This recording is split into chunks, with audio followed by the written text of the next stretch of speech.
Today we are discuss about systemic lupus erythematosus disease. ठीक है, ये क्या होती है? ये एक डिसऑर्डर है, इन्फ्लामेशन है, जो क्या करता है अपने खुद की जो बॉडी के टिश्यू है उन पे अटैक करता है। ठीक है, मतलब this is a disease, it attack self tissue when और ऑटोइम्यून सिस्टम गेट अटैक।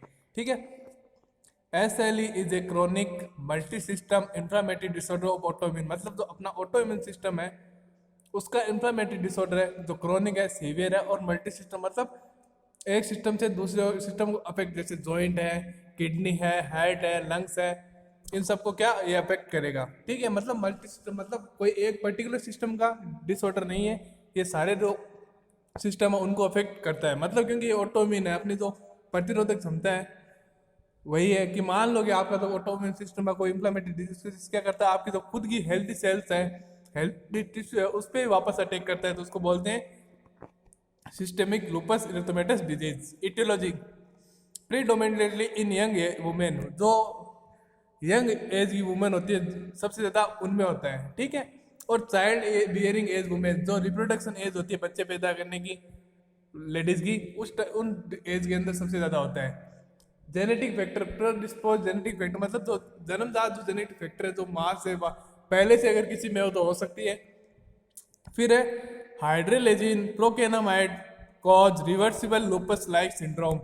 हाइड्रोलेजिन है, प्रोकेनामाइड है, ये सारी जो ड्रग्स है वो क्या करती है, रिवर्सिबल वापस कॉज करती है lupus like syndrome, group of disease का कॉज करती है।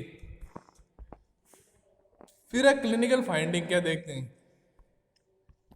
अब क्लिनिकल मैनिफेस्टेशन क्या है, देखो फर्स्ट अपन ये ध्यान रखना कि डिजीज क्या है, ग्रुप ऑफ सिस्टम, मतलब इसमें सारे सिस्टम के जो क्लिनिकल मैनिफेस्टेशन सिम्टम आएंगे, हर सिस्टम के क्लिनिकल मैनिफेस्टेशन आएंगे। ठीक है, ये नहीं कोई पर्टिकुलर, और जो ये यहाँ पे मैं बता रहा हूँ ये एक पर्टिकुलर जो मेन सिम्टम है वो है, बाकी डिजीज में जो सारे सिम्टम आते हैं हर डिजीज कंडीशन में, हर सिस्टम के अकॉर्डिंग जो अपन पढ़ते हैं वो सारे इसके अंदर इन्वॉल्वमेंट होंगे। ठीक है, अब देखो फीवर, अब अपन जानते हैं कि अगर कोई इन्फेक्शन वगैरह होता है तो फर्स्ट से पहले अपनी जो बॉडी है वो क्या रिस्पॉन्स करती है, फीवर रिस्पॉन्स करती है उस एंटीजन एंटीबॉडी के अगेंस्ट में। ठीक है, फिर आता है मलेज, मतलब थकान होगी, बॉडी वीकनेस होगी तो क्या होगा, इंसान को थकान होगा।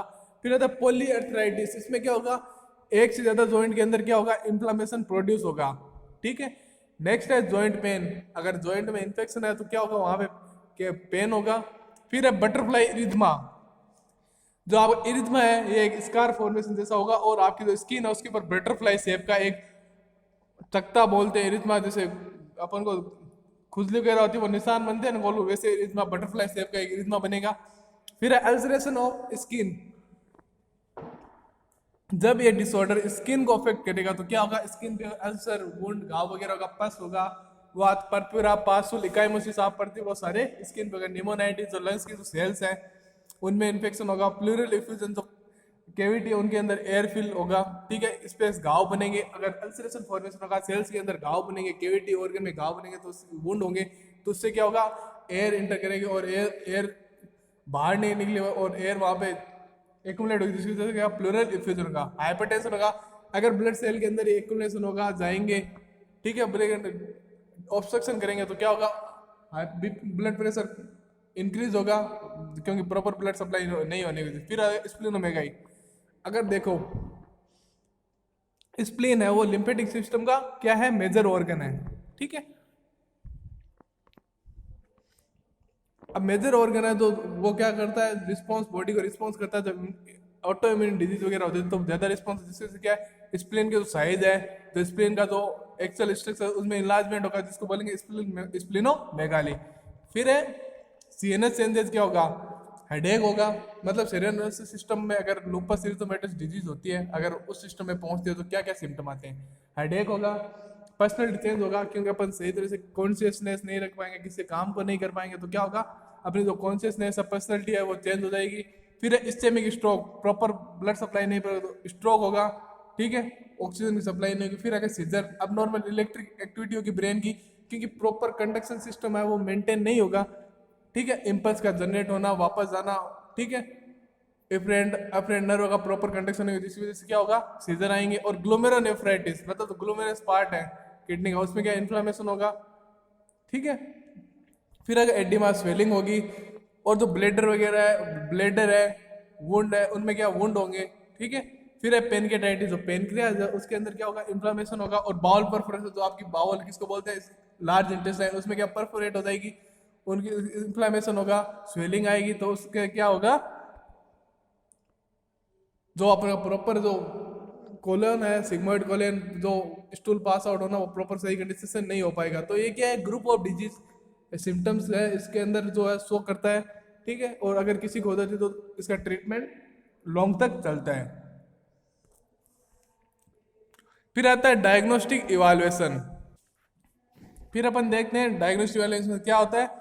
कंप्लीट ब्लड काउंट, फर्स्ट अपन देखते हैं कंप्लीट, अगर ब्लड के अंदर कोई इन्फेक्शन है, कौन से एंटीजन एंटीबॉडी प्रोड्यूस हो रहे हैं, उनकी रिएक्शन का पता लगाया जाता है, कौन सा एंटीजन है जो कोई फॉरेन पार्टिकल तो बॉडी के अंदर नहीं है, तो उससे क्या सीबीसी कंप्लीट सीटीबीटी टाइम देखते हैं, क्लोटिंग टाइम, ब्लीडिंग टाइम की ब्लीडिंग टाइम प्रोलॉन्ग तो नहीं आ रहा, क्लोटिंग टाइम प्रोलॉन्ग नहीं है, तो इससे क्या पता लगाते हैं डिजीज का। फिर आता है यूरिन एनालिसिस, यूरिन के अंदर क्रिएटिनिन है, सोडियम है, फॉस्फेट, इन सारे जो केमिकल है इनकी जो वैल्यू है उनको चेक करते हैं कि कोई बढ़ा हुआ तो नहीं है, कोई घटा हुआ तो नहीं है, ठीक है। सीरम लेवल देखते हैं, ये सारे क्या बताते हैं, शो करते हैं कि डिजीज कितनी प्रोड्यूस हो चुकी है, ठीक है। फिर आता है renal and liver enzyme chemistry, जो लिवर एंजाइम है, रीनल एंजाइम है, किडनी के जो एंजाइम है, ठीक है, एसजीओटी एसटीपीटी करते हैं लीवर के अंदर, तो वो क्या बताते हैं, तो केमिकल रिएक्शन है बॉडी के अंदर, वो किस प्रकार ग्रो कर रही है, सही तरीके से वर्क कर नहीं है, प्रॉपर नहीं करेगी, लूपस इरिथोमेटस की वजह से अदर कोई डिजीज तो ना शो हो रही है, ठीक है।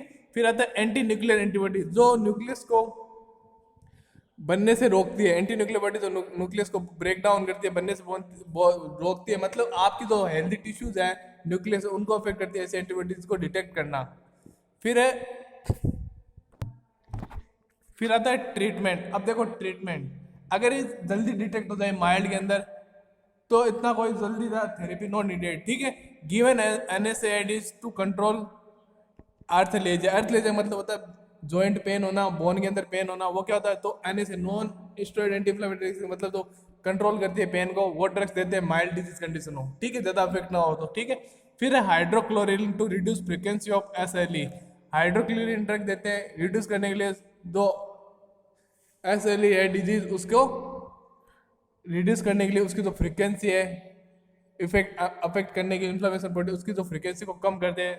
फिर antimalaria drugs to reduce joint and skin manifestation, अगर एंटीमलेरिया ड्रग देंगे तो वो क्या करेगी, जॉइंट पेन है, जॉइंट की जो इन्फ्लेमेशन है उसको कम करेगी, और स्किन रिलेटेड डिजीज से प्रिवेंट करेगी, और स्किन जो लीजन है, लीजन है, वुंड है, उनको सही करेगी, ठीक है। फिर आता है सीवियर डिजीज। अब सीवियर डिजीज के अंदर क्या होता है कि एक तो थी माइल्ड कंडीशन, उनमें अपन ने क्या दिया, एनएसआईडी दे दिया, पेन मेडिकेशन दे दी, एंटी मलेरिया ड्रग दे दी, वो क्या किया, जो जो पुराने जो सिम्टम थे, नॉर्मल जो सिम्टम थे उनको उसने रिड्यूस कर दिया, कम कर दिया, वहां पे डिजीज खत्म होगी, ठीक है, सही होगी।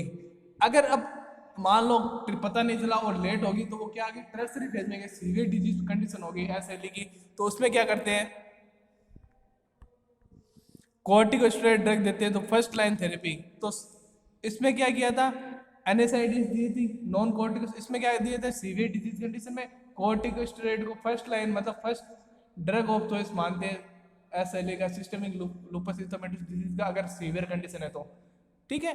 तो और फिर क्या है, methyl prednisolone to treat CNS lupus, अगर जो लूपस इरिथेमेटस है वो सेंट्रल नर्वस सिस्टम को अफेक्ट कर रहा है, तो क्या देंगे, मिथाइल प्रोडिसोनोल ड्रग है वो एडमिशन करेंगे, जिससे क्या होगा, जो डिजीज है, जो सीएनएस सेंट्रल नर्वस सिस्टम को जो सिम्टम प्रोड्यूस कर रही है वो प्रोड्यूस नहीं, और सिम्टम है वो रिड्यूस होंगे और सही हो जाएंगे, और अपना जो कॉन्शियसनेस है, अलर्टनेस है, सीजर है, एक्टिविटी है, वो डाउन आएगी, ठीक है। और सीजर एक्टिविटी डाउन आएगी, जिससे क्या होगा, अपन चक्कर वगैरह नहीं आएंगे, ठीक है। फिर आता है सप्रेसिव थेरेपी, मतलब जो अपना ऑटोइम्यून सिस्टम है वो हाइपर एक्टिविटी कर रहा है, उसको क्या करेंगे, सप्रेस करेंगे मेडिसिन थेरेपी देके। इसमें क्या करेंगे, lowest dose of corticosteroid and other drugs that control inflammation, मतलब लोवेस्ट डोज मतलब कॉर्टिकोस्टेरॉइड का हाई डोज नहीं देंगे, कम डोज देंगे और अदर मेडिकेशन देंगे जो क्या करेगी, इन्फ्लेमेशन को कंट्रोल करेगी। इसमें मेन क्या हो रहा है, इन्फ्लेमेशन हो रहा है। अगर इन्फ्लेमेशन कंट्रोल हो गया तो डिजीज अपने आप, जो फ्रीक्वेंसी है ग्रो करने की डिजीज की, वो अपने आप कम हो जाएगी। ठीक है, फिर आता है इम्यूनोसप्रेसेंट, जो क्या ऐसी ड्रग्स जो इम्यून सिस्टम को सप्रेस करती है, जो आपकी प्रतिरोधक क्षमता है, जो इम्यून सिस्टम आपका, ठीक है, जो इम्यूनिटी प्रोवाइड करता है, अगर वो हाइपर एक्टिव हो रहा है तो उसको सप्रेस करेगी, जिससे वो अपनी सही, जो वापस सही करने धीरे धीरे अपने जो नॉर्मल एक्शन है उसमें आ जाएगा।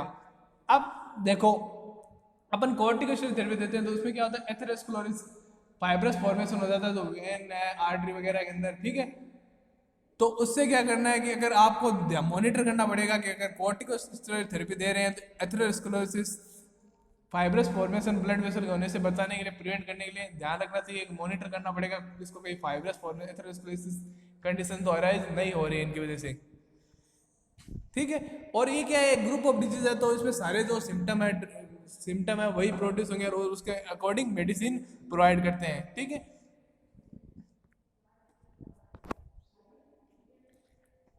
इसमें सारे जितने भी सिम्टम आएंगे, मान लो अब आप एग्जाम में करते हो, अगर आपको सिम्टम याद नहीं है तो धीरे धीरे जो भी जैसे सिस्टम है, जैसे डाइजेस्टिव सिस्टम है, अलग अलग डाइजेस्टिव सिस्टम हो गया, हार्ट हो गया, किडनी हो गया, ठीक है, रेस्पिरेटरी, तो इनके आप अगर सिम्टम है, इनके सिम्टम को आप इसमें लिख सकते हो। ये नहीं कि ये सही नहीं, सिम्टम आप इसमें लिख सकते हो क्योंकि इसमें ग्रुप ऑफ डिजीज सिम्टम आते हैं, सारे मल्टी सिस्टम इसमें जो ऐड होते हैं, इन्वॉल्वमेंट होता है, तो आप उनके सिम्टम भी इसमें ऐड लिख सकते हो। ठीक है, ये था आपका सिस्टमेटिक लूपस इरिथ्रोमेटोसिस।